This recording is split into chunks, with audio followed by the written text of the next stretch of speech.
अल्हम्दुलिल्लाह नहमदुहु व नस्तईनुहु व नस्तगफिरुहु व नु'मिनु बिही व नतवक्कलु अलैहि व नऊज़ु बिल्लाहि मिन शुरूरि अनफुसिना व मिन सय्यिआति अमालिना मन यहदिहिल्लाहु फला मुदिल्ल लहु व मन युज़लिल्हु फला हादिय लहु व नशहदु अन ला इलाहा इल्लल्लाहु वहदहु ला शरीका लहु व नशहदु अन्न सय्यिदना व सनदना व शफीअना व हबीबना व मौलाना मुहम्मदin व बारिक व सल्लिम। अम्मा बाद क़ाल अल्लाहु तबारक व तआला फ़ी कलामिहिल मजीद वल फ़ुरक़ानिल हमीद। अऊज़ु बिल्लाहि मिनश शैतानिर रजीम। बिस्मिल्लाहिर रहमानिर रहीम। इक़रा बिस्मि रब्बिकल्लज़ी ख़लक़ ख़लक़ल इंसाना मिन अलक़। इक़रा व रब्बुकल अकरम अल्लज़ी अल्लम बिल क़लम अल्लमल इंसाना मा लम यअलम। वक़ाल अयज़न फ़ी मौदिअइन आख़र क़ुल हल यस्तवी अल्लज़ीना यअलमून वल्लज़ीना ला यअलमून इन्नमा यतज़क्करु उलुल अलबाब। वक़ाल अयज़न फ़ी मौदिअइन आख़र वअल्लमक मा लम तकुन तअलम वकान फ़ज़्लुल्लाहि अलैका अज़ीमा।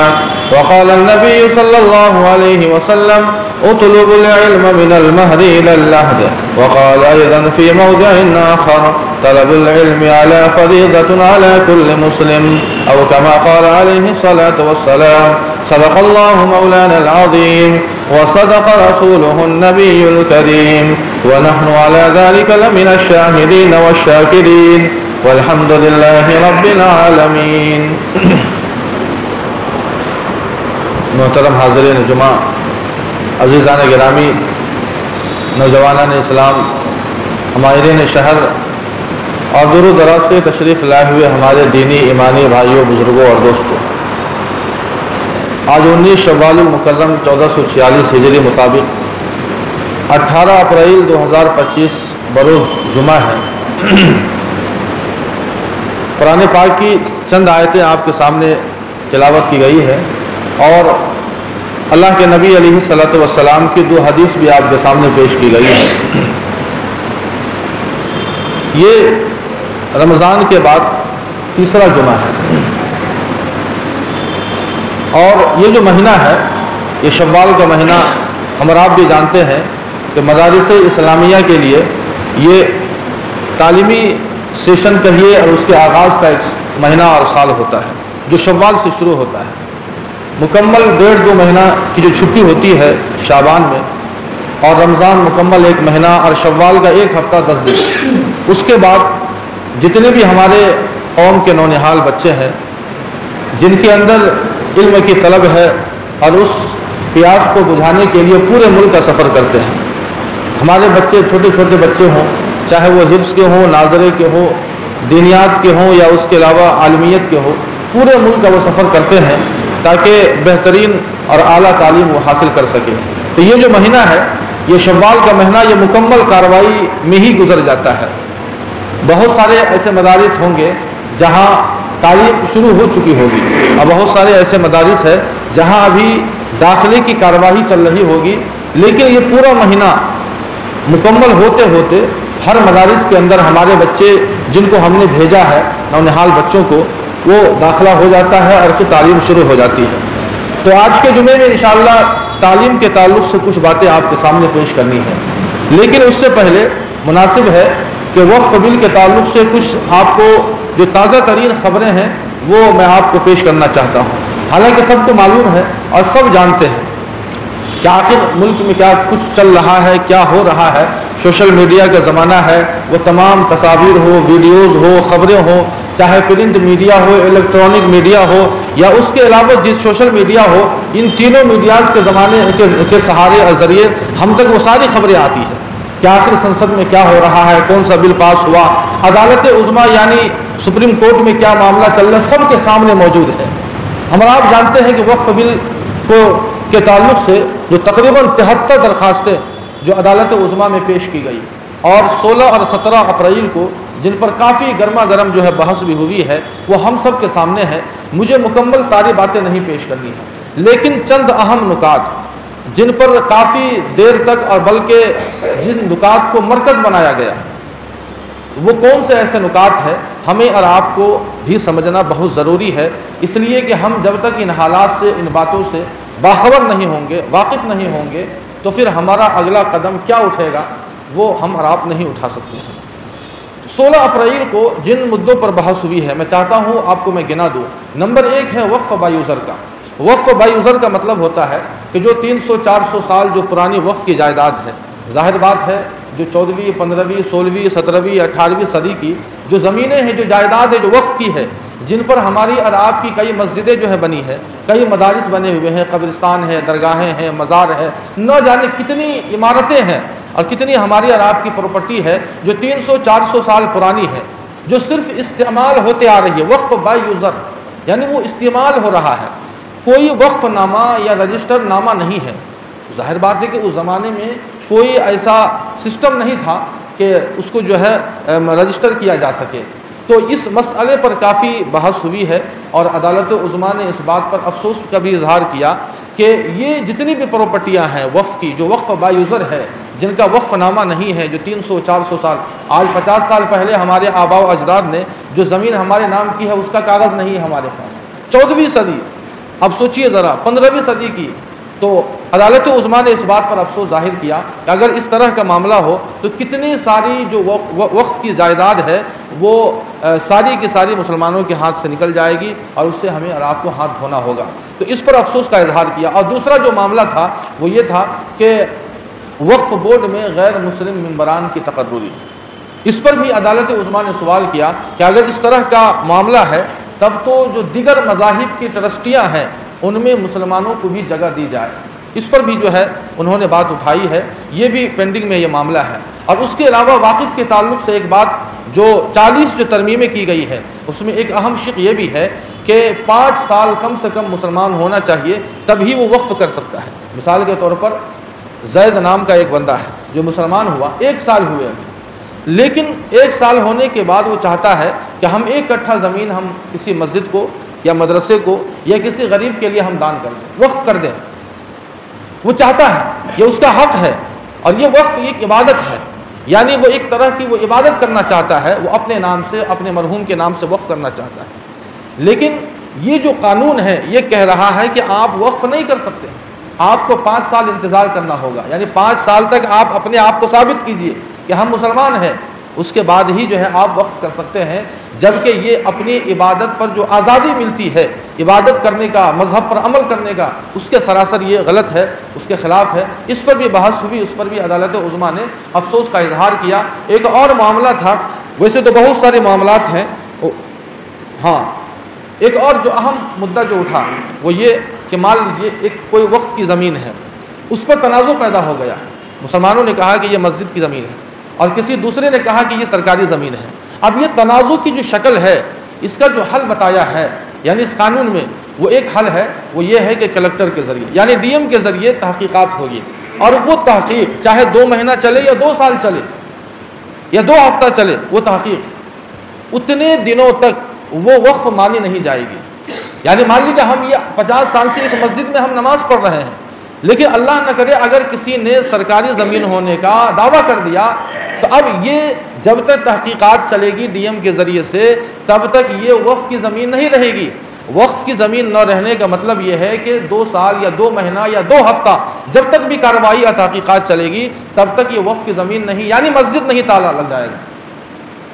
ये असल है। तो इस पर भी काफ़ी जो है इस पर एतराज़ किया अदालत ने, कोर्ट ने, और भी कई मुद्दे हैं। ये तो 16 अप्रैल को आप लोगों ने भी देखा होगा सबों ने। 17 अप्रैल को जो अदालत ने जो एक अबूरी जो रोक लगाई है, जिसका all India Muslim personal law board ने खैर मकदम भी किया है कि 5 मई जो अगली तारीख़ है समाअत की, तब तक जो है किसी तरह की तरमीम पर अमल नहीं होगा, न कोई नई तकर्रुरी की जाएगी और न किसी शिक और तरमीम पर अमल किया जाएगा। इसलिए कि हो सकता था कि इतने दिनों के अंदर जो है वक्फ़ की जायदाद के साथ बदमाशियाँ की जा सके।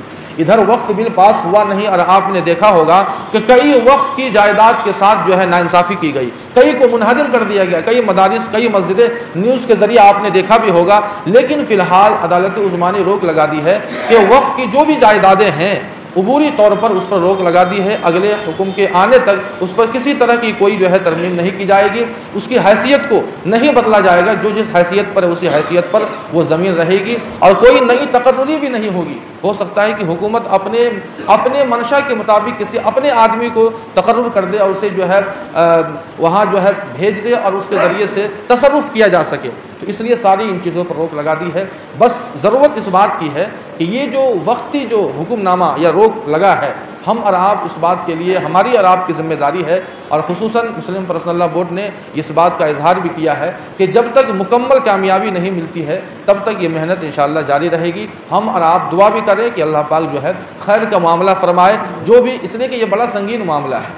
हमें और आपको इसके नताइज, जो संगीन नताइज होने वाले हैं, उसका हमें एहसास नहीं है। लेकिन जुज़वी तौर पर आपने देखा होगा कि अभी उत्तराखंड के अंदर तकरीबन 11 मदरसों को बंद कर दिया गया है। 11 मदरसों को, आप सोचिए, इधर बिल पास हुआ नहीं कि 11 मदरसे बंद। इसलिए इस तरह की कितनी खबरें हमारे आपके सामने हैं। इसलिए हम आप दुआ फरमाएँ कि अल्लाह पाक जो है खैर का मामला फरमाए। ये जो हालात है, इन हालात के अंदर हमें और आपको सबसे ज़्यादा जिस मौजू पर मैंने आपके सामने आज बात करनी है वो तालीम है।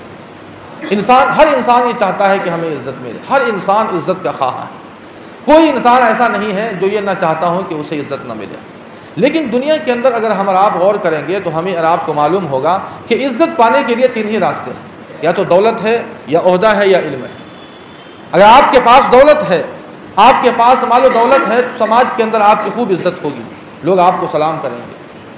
इज़्ज़त पाने का एक रास्ता दौलत है और दूसरा रास्ता ओहदा है।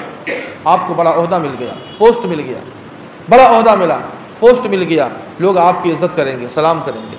और तीसरा जो रास्ता है इज़्ज़त पाने का, वो एक है इल्म है। अल्लाह ताला ने आपको इल्म से नवाजा, आपको फ़न से नवाजा, आप बड़े माहिर हैं, तालीम के माहिर हैं, फ़न के माहिर हैं, लोग आपकी भी इज़्ज़त करेंगे। ये 3 रास्ते हैं इज़्ज़त पाने के, शोहरत पाने के। लेकिन इन तीनों में अगर हम और आप गौर करेंगे तो एक फ़र्क नज़र आएगा, एक फ़र्क नज़र आएगा। और वो फ़र्क ये है कि दौलत, शोहरत या फिर ओहदा, ये ऐसी चीज़ है, दौलत और ओहदा यह ऐसी चीज़ है जो ज़ाइल होने वाली है, जो ख़त्म होने वाली है। आज आपके पास दौलत है, कल नहीं है। कल आपके पास दौलत थी, आज नहीं है। ऐसा भी होता है कि जो पहले दौलतमंद था लेकिन आज वो गरीब बन चुका है। और ऐसा भी होता है कि आज दौलतमंद है लेकिन कोई यकीनी तौर पर नहीं कह सकता है कि ये दौलत मेरे पास हमेशा रहेगी। तो दौलत ये ख़त्म होने वाली चीज़ है, ज़ाइल होने वाली चीज़ है। और ओहदा, कुर्सी 5 साल के लिए, 5 साल के बाद ख़त्म, वक्ती चीज़ें हैं, ख़त्म होने वाली चीज़ें हैं। लेकिन अल्लाह ताला ने अगर आपको इल्म से नवाजा है, अल्लाह ताला ने अगर आपको किसी फ़न से नवाजा है, किसी हुनर से नवाजा है, तो ये चीज़ कभी ख़त्म नहीं होती है। अगर आपको अल्लाह ने इल्म से नवाजा तो ऐसा नहीं है कि आप इस वक्त आपके पास इल्म सीने में मौजूद है लेकिन कल आपके सीने से निकल जाएगा, ऐसा नहीं है। ये इल्म हमेशा रहने वाला है, ये फ़न, ये हुनर आपको हमेशा रहने वाला है। ये फ़र्क है दौलत, ओहदा और इल्म के अंदर। हज़रत आदम अला नबीना अलैहिस्सलातु वस्सलाम का वाक़या, उनकी तख्लीक़ का वाक़या बहुत मशहूर है। अल्लाह ताला ने कुरान पाक के अंदर जगह जगह उस वाक़े को बयान किया कि जब अल्लाह ताला ने हज़रत आदम अलैहिस्सलातु वस्सलाम को बनाना चाहा, पैदा करना चाहा, तो फ़रिश्तों से कहा कि इन्नी जाइलुका फ़िल अर्द खलीफ़ा, कि ए फ़रिश्तों, मैं अपना नाइब बनाना चाहता हूँ, मैं अपना खलीफा बनाना चाहता हूँ। तो फ़रिश्तों ने एतराज़ किया कि नहनु नुसब्बिहु बिहम्दिका व नुक़द्दिसु लक, हम तो आपकी तस्बीह करते ही हैं, आपकी तारीफ़ और तौसीफ़ तो बयान करते ही हैं, फिर आप इंसान को क्यों पैदा कर रहे हैं? तो अल्लाह ने कहा कि इन्नी आलमु मा ला तालमून, कि जो मैं जानता हूँ वो तुम नहीं जानते हो। और अल्लाह क्या जानते हैं? उसके बाद चंद चीज़ों को फरिश्तों के सामने रखा और कहा कि बताओ इसका नाम क्या है, इसका नाम बताओ क्या है। लेकिन फरिश्तों ने आजिज़ी का इजहार कर दिया। हज़रत आदम अला नबीना अलैहिस्सलातु वस्सलाम को रखा, हज़रत आदम के सामने उन सारी चीज़ों को रखा और कहा कि बताओ तुम्हें इन चीज़ों का इल्म है? तो हज़रत आदम अलैहिस्सलातु वस्सलाम ने सारी चीज़ों के ताल्लुक़ से अपनी जानकारी बता दी कि ये फ़लाँ है, ये फ़लाँ है, ये चीज़ है, इसका नाम ये है, इसकी खुसूसियात ये है, सारी चीज़ें अल्लाह ताला ने कुरान पाक में उसको भी बयान किया। वअल्लम आदम अल-अस्माअ कुल्लहा सुम्मा अरज़हुम अलल मलाइका फ़क़ाल अंबिऊनी बिअस्माइ हाउलाइ इन कुंतुम सादिक़ीन, कि अगर तुम जानते हो, सच्चे हो अपने दावे में, तो बताओ लेकिन फरिश्तों ने आजिज़ी का इजहार कर दिया। हज़रत आदम अलैहिस्सलातु वस्सलाम को अल्लाह ताला ने मसजूद मलाइका बनाया। मसजूद की सिफ़त अल्लाह की है और साजिद ये बंदा होता है, ये इंसान की सिफ़त मसजूद की नहीं है। इंसान और बंदे की सिफ़त ये साजिद की है, लेकिन अल्लाह ताला ने महज इल्म की बदौलत वो मकाम अता फरमाया कि मसजूद मलाइका बना दिया, मसजूद मलाइका बना दिया, मसजूद मलाइका बना दिया। और जब अज़ाज़ील को कहा सजदा करने मना कर दिया, अल्लाह ताला ने उसे रांदे दरगाह बना दिया, अपने दरगाह से अपने दरबार से भगा दिया। और उसने कितनी बड़ी दलील दी कि अल्लाह आपने मुझे आग से पैदा किया और हज़रत आदम को मिट्टी से पैदा किया। यह ऐसी दलील थी कि जिसका काट इंसानों के पास नहीं है, उसका कोई जवाब नहीं है, लेकिन ये अज़ाज़ील ही था कि उसके पास ये दलील थी। लेकिन महज इसलिए कि अल्लाह ताला के हुक्म की नाफरमानी की, अल्लाह ताला ने कहा कि तुम सजदा करो, लेकिन उसने सजदा नहीं किया, सजदा नहीं किया। उसका नतीजा क्या हुआ? क्या अल्लाह ताला ने हज़रत आदम अलैहिस्सलातु वस्सलाम को मसजूद मलाइका बनाया, अशरफुल मखलूक़ात इंसान को बनाया महज इल्म की वजह से। तो तालीम हर इंसान के लिए ज़रूरी है। अब मैंने कुरान पाक की जो मैंने आयतें पढ़ी हैं, मैं चाहता हूँ कि उन आयतों को पेश करूँ, और अल्लाह के नबी अलैहिस्सलातु वस्सलाम की 2 हदीसें मैंने पढ़ी थी, मैं उसको भी पेश करना चाहता हूँ। अल्लाह फरमाते हैं, हल यस्तविल लज़ीना यअलमून वल्लज़ीना ला यअलमून। अल्लाह खुद सवाल कर रहे हैं कि इंसानों बताओ वो लोग जो इल्म से आरास्ता है और वो लोग जो इल्म से कोरे हैं, यानी जिनके पास इल्म है और जिनके पास इल्म नहीं है, क्या वो दोनों बराबर हो सकते हैं? कभी नहीं। हल यस्तविल लज़ीना यअलमून वल्लज़ीना ला यअलमून। अल्लाह खुद सवाल कर रहे हैं कि क्या दोनों बराबर हो सकते हैं? नहीं हो सकते हैं। अब ये बराबरी बहैसियत फ़र्द की भी हो सकती है, और ये बराबरी की बात जो अल्लाह ने कही है वो बहैसियत कौम की भी हो सकती है। मिसाल के तौर पर ज़ैद है, उसके पास इल्म है, नॉलेज है, फ़न है, हुनर है, लेकिन उसके सामने उसी का दोस्त है जो बकर है, न उसके पास इल्म है, न उसके पास कोई नॉलेज है, न हुनर है, न फ़न है। क्या ये दोनों बराबर हो सकते हैं? कभी नहीं। जो इज्जत एक ज़ैद की होगी वो कभी समाज में एक बकर की नहीं हो सकती है, इसलिए कि बकर के माथे पर जाहिल का ठप्पा लगा हुआ है, अनपढ़ का ठप्पा लग चुका है, लेकिन उसी का दोस्त है जो ज़ैद है, उसके माथे के ऊपर पढ़ा लिखा होने का ठप्पा लगा हुआ है। समाज में उसकी हैसियत होती है, उसकी इज्जत होती है। यह बहैसियत फ़र्द के है। अब बहैसियत कौम के देखा जाए इस आयत को, हल यस्तविल लज़ीना यअलमून वल्लज़ीना ला यअलमून, तो इसका अंदाज़ा हम लगा सकते हैं कि वो कौम जो तालीम याफ्ता हो और वो कौम जो तालीम याफ्ता ना हो, क्या वो दोनों कौमों में कोई बराबरी है? कभी नहीं बराबरी हो सकती है। आप सोचिए 2%, 3% की तादाद में यहूदी है, कहाँ? अमेरिका में, लेकिन पूरा निज़ाम उनके हाथ में। कितनी तादाद में है? 2 से 3 या 4% है। और आप जानते हैं हुकूमत किसी भी जमात की हो, किसी भी सियासी जमात की हो, हमारे मुल्क का निज़ाम भी उन्हीं लोगों के हाथ में होता है जो 3 या 4% में है। हम आप भी जानते हैं क्यों? इसलिए कि उनके अंदर तालीम है, उनके अंदर इल्म है, उस तालीम के नतीजे पूरे निज़ाम को अपने कंट्रोल में किए हुआ है। अल्लाह फरमाते हैं, हल यस्तविल लज़ीना यअलमून वल्लज़ीना ला यअलमून इन्नमा यतज़क्करु उलुल अलबाब। जो अक्लमंद होते हैं उनके लिए इशारा और समझदारी ही काफ़ी है। हमें और आपको समझना होगा कि हम और आप जिस कौम से ताल्लुक़ रखते हैं, अल्लाह ताला ने सबसे पहली वही मैंने आपके सामने पेश किए, सूरह अलग की वो 5 आयतें, सबसे पहली 5 आयतें नाज़िल की गई। इक़रा बिस्मि रब्बिकल लज़ी खलक़ खलक़ल इंसान मिन अलक़, ये सबसे पहली वही है। हम और आप भी जानते हैं, बच्चा बच्चा जानता है, हमारी कौम का बच्चा बच्चा जानता है कि इस्लाम का सबसे पहला पैगाम, इस्लाम की सबसे पहली वही जिसमें अल्लाह ने पैगाम दिया किसी बात का, तो वह इक़रा है। इक़रा, पढ़िए ए नबी, पढ़िए। आप सोचिए ज़रा, पढ़िए, ये पहला पैगाम है। इक़रा बिस्मि रब्बिकल लज़ी खलक़, ए नबी आप उस रब के नाम से पढ़िए जिसने आपको पैदा किया। ये पहला पैगाम है। यानी सबसे पहले अल्लाह ने किसी चीज़ को फ़र्ज़ किया तो वो तालीम को फ़र्ज़ किया, नमाज को नहीं फ़र्ज़ किया, ज़कात को फ़र्ज़ नहीं किया, रोज़े को फ़र्ज़ नहीं किया, शराब की हुर्मत को नाजिल नहीं किया, ज़िना की हुर्मत को नाजिल नहीं किया। किसको? तालीम को फ़र्ज़ किया। इक़रा बिस्मि रब्बिकल लज़ी खलक़। हालांकि ऐसा भी हो सकता था कि अल्लाह ताला पहले नमाज को फ़र्ज़ कर देते, ज़कात को फ़र्ज़ कर देते, हज को फ़र्ज़ कर देते, या दीगर इबादतें जो हैं। जबकि अरब का जो माहौल है, इस आयत के नुज़ूल का पस मंज़र हम जानेंगे तो हमें और आपको मालूम होगा कि अरब के मुआशरे में सारी कमियां थी, सारी गंदगियां थी, उनके मुआशरे में क्या नहीं था। जिना हो, चोरी हो, डकैती हो, बच्चियों को जिंदा दरगोर करना हो, मार हो, लूट हो, क्या नहीं था। लेकिन ये पहला पैगाम है, अल्लाह ताला ने हमें और आपको पैगाम दिया, मुआशरे से अगर इन बुराइयों को ख़त्म करना है तो उसका एक ही रास्ता है और वो है तालीम। और अफसोस होता है, बड़ा अफसोस होता है कि ये पहला पैगाम सबसे पहले हमें और आपके ऊपर, यानी हमारे ऊपर ये नाजिल हुआ, लेकिन हम और आप कहाँ हैं। जितनी भी रिपोर्टें मौजूद हैं देश में, मुल्क में तालीम के ताल्लुक़ से जितनी रिपोर्टें आती हैं, उस रिपोर्ट में अगर हम और आप अपना हाल अगर देखेंगे तो हमें और आपको मालूम होगा कि तालीम के मैदान में दलित से भी बदतर हमारा हाल है। दलित से बदतर मकाम हो चुका है। 2002 का रिपोर्ट हमारे सामने मौजूद है और कई रिपोर्टें ये तालीम के ताल्लुक़ से है। लेकिन तालीम के ताल्लुक़ से अल्लाह के नबी अलैहिस्सलातु वस्सलाम ने कितनी बातें बयान फरमाई।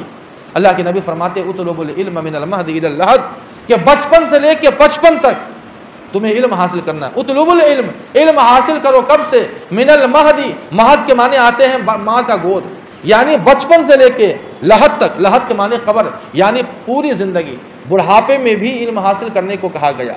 एक बूढ़ा इंसान ये ना समझे कि हम तो 60 साल के हो गए, 70 साल हमारी उम्र हो गई, 50 साल हमारी उम्र हो गई, हम क्या इल्म हासिल करें।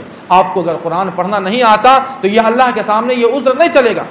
आपकी उम्र 60 साल हो गई, 50 साल की उम्र हो गई है, अगर कुरान नहीं पढ़ना आता है तो याद रखें अल्लाह के सामने ये उज़्र नहीं चलेगा। इसलिए उज़्र नहीं चलेगा कि कुरान पढ़ना सीखना कोई मुश्किल काम नहीं है, और ये उज़्र भी नहीं चलेगा, याद रखें आप अल्लाह के सामने ये भी नहीं कह सकते हैं कि अल्लाह मियाँ मेरे बाप ने मुझे पढ़ाया ही नहीं। ये उज़्र नहीं चलेगा, इसलिए कि अगर आपके वालिद ने आपको नहीं पढ़ाया तो ये दलील इस बात की नहीं है कि आप अनपढ़ रह जाए, आप कुरान ना सीखे, आप ज़रूरियात दीन ना सीखे।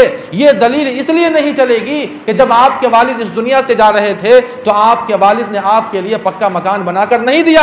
आपने मेहनत की, आपने बिजनेस कमाया, आपने पैसे कमाए, और उस पैसे के बल पर, उस दौलत के बल पर आपने मकान बनाया कि नहीं बनाया। आपके वालिद अब इस दुनिया से जा रहे थे, कोई बिजनेस नहीं था, कोई कारोबार आपको नहीं दिया आपके वालिद ने, लेकिन आपने अपने बल पर मेहनत करके, मजदूरी करके आपने अपना बिजनेस सेट किया कि नहीं किया। आपने कारोबार खड़ा किया कि नहीं किया। सारा काम हम कर सकते हैं जो वालिद ने नहीं किया। अगर नहीं कर सकते हैं तो हम कुरान नहीं सीख सकते हैं, हम ज़रूरियात दीन का इल्म नहीं ले सकते।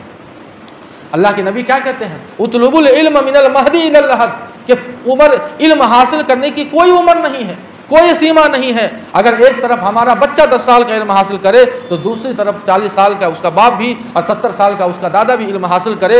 ये हमारी शरीयत का खुलासा है। एक बात और बता दूँ, उतलुबुल इल्म मिनल महदी इलल लहद, ये तालीम बालिगान जो है, ये 1450 साल पहले अल्लाह के नबी अलैहिस्सलातु वस्सलाम ने ये निज़ाम हमें दिया था बालिगों की तालीम का। और हमारे देश में बालिगों की तालीम का निज़ाम कब से हुआ है? सन 80 के बाद। सोचिए ज़रा, हमें 1450 साल पहले ये निज़ाम मिल रहा है, और हमारे देश में 80 के बाद जो है, 1980 के बाद ये निज़ाम शुरू हुआ। कमी बताना मकसूद नहीं है, बताना मकसूद ये है कि हमारी कमज़ोरी है, हमारी गलती है कि हम जाहिल है। हमारे मज़हब की कोई गलती नहीं है कि हमारे दीन ने, हमारी शरीयत ने तालीम के मैदान में कोई रहनुमाई नहीं की है। ये गलत फहमी और ये इल्ज़ाम हम अपने दीन पर नहीं लगा सकते, ये बताना मकसूद है। दूसरी हदीस मैंने आपके सामने पढ़ी, अल्लाह के नबी कहते हैं तलबुल इल्मी फरीज़तुन अला कुल्लि मुस्लिम, हर मुसलमान पर इल्म हासिल करना फ़र्ज़ है। अब यहाँ दो चीज़ें हैं, हर एक पर, हर एक के लिए ज़रूरी है, हर एक के लिए, चाहे वो बच्चा हो, बूढ़ा हो, जवान हो, मर्द हो, औरत हो, सबको कहा कि इल्म हासिल करना ज़रूरी है।